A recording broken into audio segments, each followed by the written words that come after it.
எல்லாருக்கும் வணக்கம். அப்புறம் எல்லாருக்கும் நன்றி. யார் வந்துடக்கூடாதுன்னு நினச்சனோ அந்த 2 பேரும் வர வச்சிட்டாங்க. இவனுக்குலாம் தெரியாமல் தான் இந்த நிகழ்ச்சி நடக்கணும்னு நினச்சேன். அபிஷேக் வேறு எனக்கு சர்ப்ரைஸு. ஏயா இப்படி ஒரு சர்ப்ரைஸாக ஒருத்தர் கொடுப்பான். நீ காலைல தான் சொல்கிறான். ஒரு சர்ப்ரைஸ் இருக்குது. முக்கியமான 2 செலிப்ரிட்டிஸ் வராங்க. உங்களுக்கு வந்து வாழ்த்து சொல்கிறதுக்கு. ஐயையோ அப்படின்னு இவங்க தான் நினச்சேன். கரெக்டாக இவங்க 2 பேரும் பேரையும் சொல்லிட்டேன். ரொம்ப பெருமையாக. தம்பி, உங்களோட 2 பேர் ஃபோட்டோவும் என்கிட்ட இருக்குது, மறந்துடாதீங்க. அதை உங்களுக்கு அனுப்பிச்சி வச்சுருக்கிறேன். இன்னும் பத்திரமா அதை லைக் போட்டு வர வச்சுருக்கிறேன். எப்போ வேணாலும் மீடியாவில் போஸ்ட் பண்ணிடுவேன். தெரிஞ்சுக்குங்க. சோசியல் மீடியாவில் அதை மனசில் வச்சுட்டு பேசுங்க. இனிமேல் மேடையில் பேசினா என் வயசை பற்றி இல்லாமல் நீங்கள் விமர்சனம் பண்ணுறீங்க. இருக்கட்டும். ஏண்டா ஒரு யதார்த்தமாக ஒரு அப்பா ரோல் கொடுத்தாங்கன்னு வெள்ளடிச்சுன்னு நினச்சா உடனே எனக்கு 60 வயசுன்ற ஒருத்தன் 58 வயசுன்றான். தம்பி, எனக்கு ஒரு வாய்ப்பு கிடைக்காம போயிடும். இல்லை இருக்கு, நான் வெயிட் பண்ணுறேன். ஆனால் ஏதாவது ஒரு சூழ்நிலையில் அந்த ஃபோட்டோவை நான் போடுறேன்டா. இருந்தாலும் நீங்கள் வந்ததுக்கு ரொம்ப நன்றி 2 பேருக்கும். லவ் யூடா. ஐயோ, அதுவே பயமாக இருக்குது. என்ன பண்ண போகிறான்னு தெரியல. ஏன்னா அந்த ஃபோட்டோ வந்து ஒரு அதிகாலையில் ஒரு 4 மணிக்கு எடுத்த ஃபோட்டோ. அப்போ யோசிச்சு பாருங்கள் எப்படி இருப்பாங்கன்னு. அதில் நானும் உள்ளே இருக்கேன். அதனால தான் அந்த போட முடியல. இல்லை எப்பயோ போட்டு மாட்டி விட்டுருப்பேன். ரொம்ப ஒரு உற்சாகமான ஃபோட்டோ அது. முதல்ல எஸ்ஆர் பிரபு சார் ரொம்ப நன்றி. ஏன்னா ஒரு படம் வந்து இது எப்படிப்பட்ட படம்ன்றதை நீங்கள் வாங்கினோடனே எல்லாருக்கும் அது தெரிஞ்சிருச்சுன்னு நினைக்கிறேன். ஸோ எல்லாருக்கும் ஒரு நம்பிக்கை முதல்ல வந்திருக்கும். அதுக்காக முதல்ல உங்களுக்கு நன்றி சார். ஏன்னா நீங்கள் நல்ல படங்களுக்கு சப்போர்ட் பண்ணுவீங்க. அந்த வகையில் இந்த படத்துக்கு சப்போர்ட் பண்ணது ரொம்ப நன்றி. அடுத்தபடி சத்யராஜ் சார், அவர் இங்கே இன்றைக்கி வரல. அவருக்கு ரொம்ப ரொம்ப நன்றி. ஏன்னா படம் நாங்கள் ஒரு முடிகிற ஸ்டேஜில் தான் வந்து டைரக்டர் வந்து அப்ரோச் பண்ணார். எந்த தயக்கமும் இல்லாமல் படத்தில் கொஞ்சம் எடுத்த வரைக்கும் போட்டு காமிச்சு அவர் பார்த்துட்டு அவர் பிடிச்சி இது நடித்தது ரொம்ப ரொம்ப சந்தோஷம். ரொம்ப நன்றி சார் இந்த மேடையில் உங்களுக்கு. அப்புறம் வடிவேல் சாருக்கு ரொம்ப நன்றி. ஏன்னா எனக்கு தெரிஞ்சு அவர் நடிக்காமல் முதல் முறையாக பாடுறாருன்னு நினைக்கிறேன். ஸோ அது வந்து எங்களுக்கு கிடைச்ச ஒரு பெரிய வாய்ப்பாக நினைக்கிறோம் நாங்கள். இந்த நேரத்தில் உங்களுக்கு நன்றி சொல்லிக்கிறேன் சார். அப்புறம் வந்து நிறைய பேர் விட்டுட்டேன்னா எல்லோரும் சொல்கிற மாதிரியே மன்னிச்சிருங்க. அபிஷேக் ராஜா எனக்கு இந்த படத்துக்கு வந்து கனெக்ட் பண்ணி விட்டு தான் வந்தான். ஒரு நாள் ஃபோன் பண்ணி, ஐயா ஒரு கதை ஒன்று கேட்கணும், எப்படின்னு சொல்லுங்கள், நான் அந்த டைரக்டர் சொல்கிறேன் அப்படின்னு சொன்னார். அப்புறம் அந்த கதையை போய் கேட்டேன். அந்த கதை மீட்டிங் பாயிண்ட்டு, அந்த இடமே வந்து எனக்கு ரொம்ப பிடிச்சிருந்தது. ஏன்னா டைரக்டரோட வீட்டுக்கு கூப்பிட்டுருந்தார். ஸோ ஒரு தயக்கம் இல்லாமல் வீட்டுக்கு கூப்பிட்டு, ஒரு தொழில் சார்ந்து நான் பெரும்பாலும் வீட்டில் யாரையும் கூப்பிட்டு சந்திச்சதில்லை. நான் வெளியில் எங்கேயாவது ஒரு புது இடத்துல என்னோடய அலுவலகத்தில் அப்படி தான் சந்திப்பேன். ஸோ வீட்டுக்கு கூப்பிடும்போது எனக்கு ஒரு நெருக்கம் இருந்துச்சு அதில். அப்போது ஃபஸ்ட்டு நான் போனது வந்து கொஞ்சம் தயங்கிட்டு தான் போனேன். ஏன்னா இப்படி இந்த மெயின் லீடு அப்படின்லாம் சொல்லிட்டா நம்மளை இந்த குணச்சித்திர கதாபாத்திரத்துக்கு கூப்பிடாமல் போயிடுவாங்கன்னு ஒரு பயம். அதுக்காக இதை பண்ணலாமா வேணாமான்ற ஒரு தயக்கம் தான். பட் இந்த படம் அப்படி மெயின் லீடு அப்படின்னு இருக்காது. எனக்கு தெரிஞ்சு இது எல்லா கேரக்டர்ஸும் ஒரு பில்லராக இருக்கும். இந்த கதை அப்படி இருக்கும்.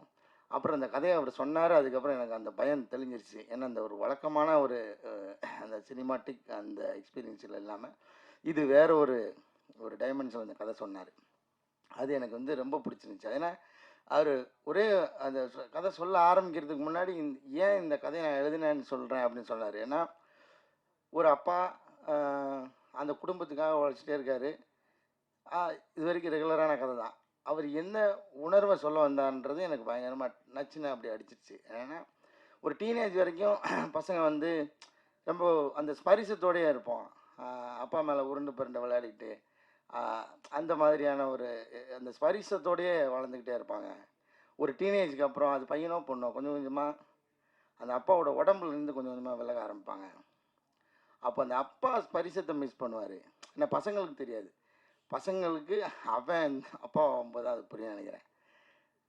அப்போது அந்த இடம் எனக்கு ரொம்ப பிடிச்சிருந்தது. ஆமாம், இது வந்து அப்பா சொல்லவும் முடியாது. எங்கன்னா இது வந்து ஆனால் நான் எப்போவுமே பெரும்பாலும் நேரம் எடுத்துக்க மாட்டேன். இன்றைக்கி ஒரு நாள் என்னை அனுமதிச்சிருக்கேன். கடைசியாக வேறு கூப்பிட்டாங்க. எப்போனா ஒரு எப்படி சொல்கிறது, ஒரு எலிட் பீப்புள்ஸ் அந்த மாதிரி இருக்கிற மக்களுக்கு வந்து அது ரொம்ப சாதாரணமாக அவங்களுக்கு அந்த ஸ்பரிசம் எப்போயுமே இருக்கும். ஏன்னா அவங்களுக்கு அது ஒரு வேறுபாடாகவே இருக்காது. அப்புறம் இந்த மிடில் கிளாஸில் இருக்கிறவங்களுக்கு வந்து நிச்சயமாக அந்த அந்த டீனேஜ் தாண்ட தாண்ட அவங்க அந்த ஸ்பரிசத்துலேருந்து விலகுவாங்கன்றது நான் அனுபவிச்சிருக்கேன். எங்கள் அப்பா அதுக்கு ஏங்கினதை நான் பார்த்துருக்கேன். ஒரு பாயிண்டில் எங்கள் அப்பா வந்து ஃபேக்காக என் கூட ஃப்ரெண்ட் ஆகிட்டார். ஏன்னா அவருக்கு தெரியும் எல்லாத்தையும் அந்த அந்த வயசு அனுபவத்தை எல்லாத்தையும் இறக்கிட்டு இந்த ஸ்பரிசத்துக்காக என்கிட்ட ஃப்ரெண்ட் ஆகிறாரு. ஸோ அது இந்த கதையை கேட்டு முடிச்சோன்னே எனக்கு அது புரிஞ்சுது. ஏன்னா நான் அவருக்கு என்ன கிட்டத்தட்ட அப்பா ஆகிட்டேன். அதனால எனக்கு அது புரிஞ்சுது. ஐயோ, பிரபஞ்ச பூங்குன்றலாம் வந்து எப்படி விலகி இருக்கும்போது நமக்கு எப்படி இருக்கும் அப்படின்ட்டு வந்து எனக்கு அது ரொம்ப இதாகிடுச்சு. அப்புறம் அந்த கதையை சொல்லி முடிச்சோன்னே ஓகே, இதை நிச்சயமாக பண்ணிடணும், விட்டுறக்கூடாது அப்படின்னு நினச்சேன். கார்த்திகேயன் மணி சார் ரொம்ப நன்றி சார், இயக்குனர், படத்தோட இயக்குனர். அப்புறம் வந்து இந்த படத்தை பற்றி நான் நிறையா பேச விரும்பல. எனக்கு நான் அந்த படத்தை திரும்ப திரும்ப எவ்வளோ உள்ள ஊடுருவி பார்க்கும்போது எனக்கு ஒன்று மட்டும்தான், அந்த ஒரு வாசனை மட்டும் அடிச்சுட்டே இருக்குது. அது வேற ஒன்றும் இல்லை, எங்கள் அப்பாவோட சட்டையோட வாசனை அடிச்சுட்டே இருக்குது. அது நீங்கள் இந்த படம் பார்க்கும்போது சினிமா தேட்டரில் நீங்கள் அதை மட்டும்தான் எடுக்க முடியாதுன்னு நினைக்கிறேன். உணர்வுகள் எல்லாமே உங்களுக்கு வந்துடும், காட்சி, இசை எல்லாமே கிடைக்கும். இந்த படத்தில் எனக்கு தெரிஞ்ச அந்த வாசனை அடிக்கும்னு நான் நம்புகிறேன். அப்படி அடிச்சதுன்னா இந்த படத்தோட சக்ஸஸ் நான் நினைக்கிறேன். ஏன்னா நான் அதை உணர்ந்தேன், நடிக்கும்போது உணர்ந்தேன், அது படமாக பார்க்கும்போது நான் உணர்ந்தேன். அது வந்து அது ரொம்ப அபூர்வமாக நடக்கிற நிகழ்வு. ஏன்னா ஒரு படத்துக்குள்ளேருந்து ஒரு வாசனை அடிக்கிறதுன்றது ரொம்ப அபூர்வம். இந்த படத்தில் அது நடக்கும்னு நம்புகிறேன். ஸோ அதுதான் இந்த படத்தை பற்றி நான் சொல்லணும்னு நினைக்கிறது. அதுக்கப்புறம் நீங்கள் பார்த்துட்டு நிச்சயமாக ஒரு நல்ல படத்தை நீங்கள் விட்டுற மாட்டீங்கன்னு தெரியும். அந்த நம்பிக்கை தான். வழக்கமாக எல்லோரும் கேட்குற மாதிரியான கோரிக்கைகளை நான் வைக்க விரும்பல. நீங்கள் படம் பாருங்கள். நிச்சயமாக படத்துக்கு அப்புறம், படம் ரிலீஸ் ஆனதுக்கப்புறம் நிறைய பேச வேண்டியிருக்கும்னு நினைக்கிறேன்.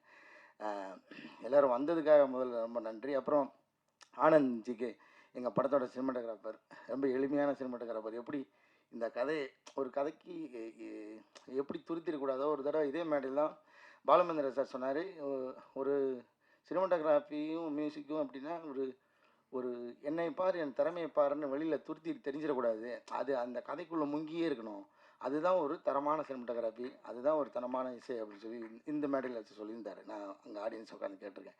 ஸோ அந்த மாதிரியான ஒரு ஒர்க்கு ஆனந்த்ஜிக்கோடது. பால சாரங்கனோட ஒர்க்கும் அப்படி தான், எங்கேயுமே மிக இல்லாமல் ரொம்ப ஒரு இளையோடும் இதோட அப்படி அழகான ஒரு இசை.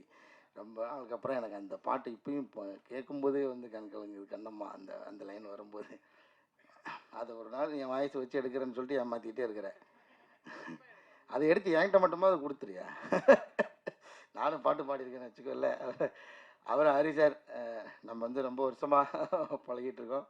இந்த படத்தில் எனக்கு தெரிஞ்சு சேர்ந்து ஒர்க் பண்ணியிருக்கேன் நினைக்கிறேன். ரொம்ப மகிழ்ச்சி உங்களோட ஒர்க் பண்ணதில். எஸ்ஆர் பிரபு சாருக்கு மீண்டும் நன்றி. ஏன்னா நம்ம ஆர்டராக பார்த்துட்டே பேசிட்டு வர்றதுனால அது மிஸ் ஆகக்கூடாது. ரோஷினி, உங்களோட ஒர்க் பண்ணதில் எனக்கு ரொம்ப ரொம்ப மகிழ்ச்சி. நீங்களும் ஒரு யதார்த்தமான நடிகை, எனக்கு ரொம்ப பிடிக்கும் உங்களோட நடிப்பு. ஸ்னேகன் சார், உங்களோட பங்களிப்பு எங்களுக்கு வந்து எப்படின்னா, கலையரசன் அவங்களாம் சொன்ன மாதிரி நாங்கள் உங்களோட சேர்ந்து ஒர்க் பண்ணும்போது அதில் நீங்கள் எனக்கு என்ன அண்ணன் சொன்னது எனக்கு ரொம்ப சந்தோஷமாக இருந்தது. ஏன்னா நான் நிச்சயமாக உங்களோட சின்ன பையன் தான் நினைக்கிறேன் சார்.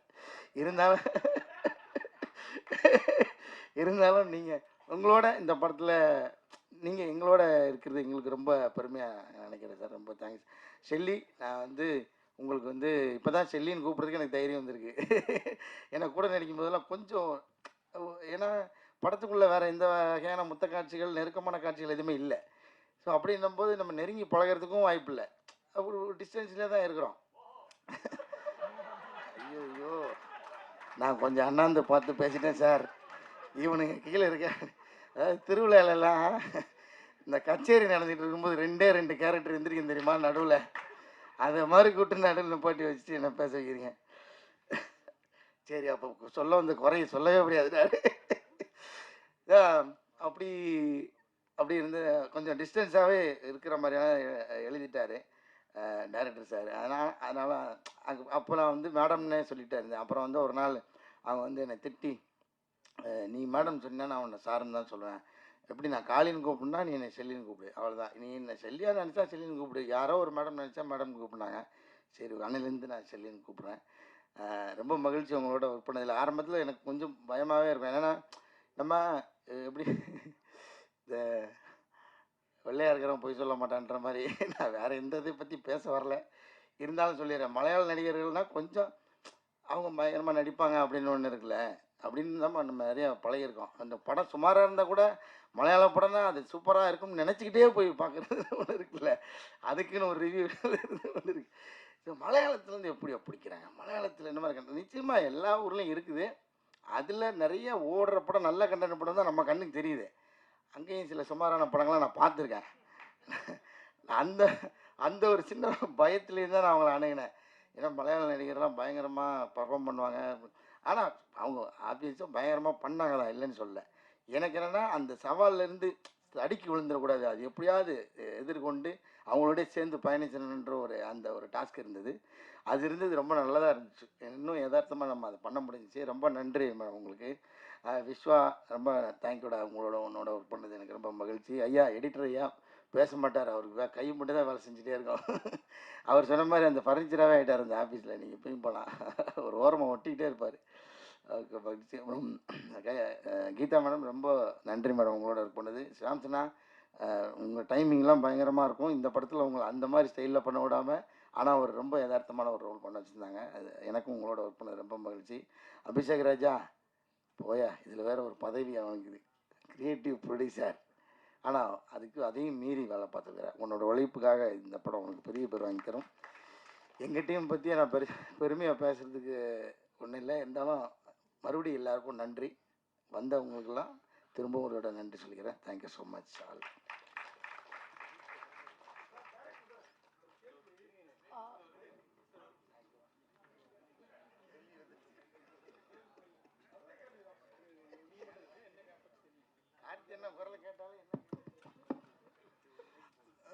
சார், இந்த படத்தை நீங்கள் டைரக்டர் அபிஷேக் மூலியம்தான் இந்த டீம்லாம் ஃபார்ம் ஆச்சு. என்ன சினிமாக்குள்ளார இப்போ எஸ்ஆர் பிரபு சார் வரைக்கும் நீங்கள் அபிஷேக் நடிச்சிருக்காரு. அதில் அபிஷேக் வந்து பயங்கரமாக நடிப்பார், அதனால் அவரை இதில் பயன்படுத்தாமல் விட்டுருக்கீங்க. வாழ்த்துக்கள். அப்புறம் சொல்கிறப்ப நீங்கள் சொன்னீங்க இந்த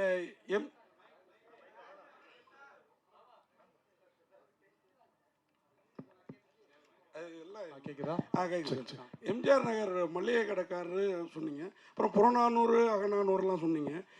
புறநானூறுலேருந்து எடுத்திருக்கீங்களா எம்ஜிஆர் நகர் மல்லிகை கடை சப்ஜெக்டா? சார், நாங்கள் என்னென்னா சொல்லப்பட வேண்டிய ஆனால் சொல்லப்படாத கதைகள் மட்டுமே, அதுதான் என் கருத்தாக இருந்தது. அதுவும் சொல்லப்பட வேண்டிய கதை, அதை ஷார்ட் ஃபிலிமாக எடுத்திருந்தேன். அது மூலமாக எனக்கு அந்த லேர்னிங் இருந்ததுன்னு சொல்கிறேன். இப்போ ஒரு கதை எடுக்கிறதுக்கு எனக்கு ஒரு காரணம் வேணும்ல. ஸோ அதை தான் நான் லெசனாக எடுத்துக்கிட்டேன். அதை அர்த்தமுள்ளதாக பண்ணணுன்றது தான் லெசனாக எடுத்துக்கிட்டேன். அதான் சார். காளியங்கன் சார்,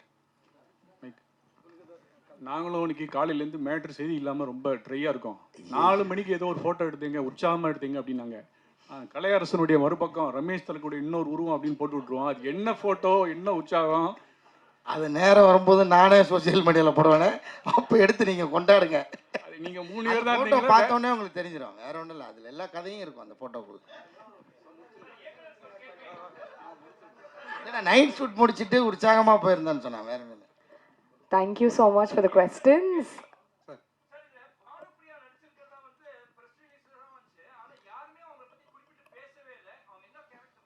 சார், பானுப்பிரியா வந்து நம்ம தமிழ் சீனியர் ஆக்டர் அவங்க இல்லை. இவங்க மலையாளத்தில் ஒரு படம் பண்ணியிருக்காங்க, வேற பானுப்பிரியா. அவங்க இல்லை. ஆமாம் சார்.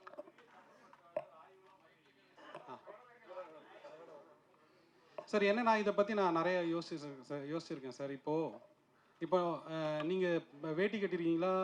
இப்போ நானுமே பேண்ட்டு தான் சார் போட்டிருக்கேன். என்னன்னா நீங்கள் யோசிச்சு பார்த்தீங்கன்னா, நம்ம தமிழ் உண்மையிலேயே வளரணும்னு வச்சுக்கோங்களேன். அதுக்கு வந்து ஃபண்டமெண்டலாக நம்ம வேற சில விஷயத்த நம்ம பண்ண வேண்டியது இருக்குது. இப்போ ஃபார் எக்ஸாம்பிள், தமிழ் கற்றுக்கிட்டவங்களுக்கு என்ன பொருளாதாரம் இருக்குன்றது ஒரு கொஷின். ஓகேங்களா? இது ஒன்று.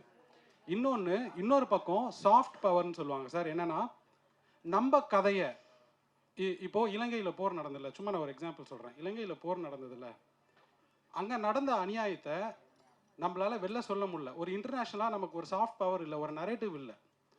இது நீங்கள் ஒன்றும் இல்லை. இப்போது நியூ டெல்லியில் நடக்கிறது தான் பெரிய நியூஸ், நம்ம ஊரில் நடக்கிறது அவ்வளோ பெரிய நியூஸ் இல்லை. ஸோ நான் என்னோட ரோலாக என்ன பார்க்குறேன்னா, தமிழை வளர்க்குறதுக்கும் தமிழை தூய்மையாக பேசுகிறதுக்கும் என்னை விட எவ்வளோ பெட்டர் ஆளுங்க இருக்காங்க. அதை நான் என் ரோலாக நான் பார்க்கல. என் ரோலாக நான் என்ன பார்க்குறேன்னா, அவங்க படுற கஷ்டத்தை, அவங்க பண்ணுற ரிசர்ச்சை நான் மற்ற மொழிக்கும் மற்ற கல்ச்சருக்கும் எடுத்துகிட்டு போய் சேர்க்கணும்னு நான் நினைக்கிறேன். அதுதான் என்னோட ரோலாக நினைக்கிறேன், அதுதான் என் ஸ்ட்ரென்த்தாக நினைக்கிறேன். Thank you so much, sir. Time constraint nalla we'll have to wrap up.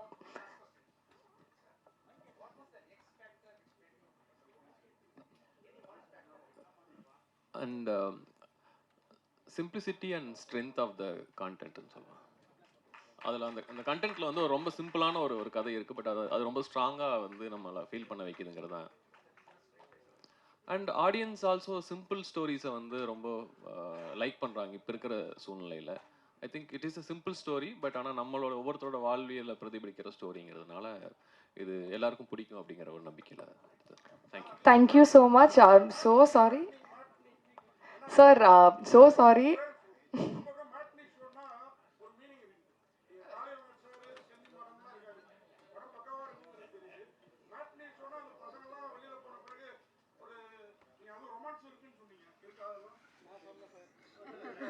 இல்லை, ஒரு மீனிங் இருக்குது அப்படிங்கிறது தான். நீங்கள் இதுவும் ஒரு மீனிங், அதே மீனிங் இல்லை, பட் வேற meaning. In the beautiful, meaningful film on the June 6th release agudha, I'd like to request the cast and crew to stand up for a picture opportunity. Press and media, pictures first எடுத்துக்கோங்க, அதுக்கப்புறம் we'll do videos. Thank you. சொல்ல மறந்துட்டேன். Thanks to UVC Yuvraj and team. Irrespective of the size of the film அவங்க வந்து ஒரே work தான் கொடுப்பாங்க. அவங்களோட டீம் எஃபர்ட்டுக்கு நன்றி. மணிமாமா அண்ட் டீம் யுவராஜுக்கு உங்களோட பாராட்டுகளை மட்டும் அப்புறமா தெரிவிச்சிருங்க. நன்றி மிஸ்டர் யுவராஜ், உங்கள் ஆஃப்ரோ நல்லா இருக்கு.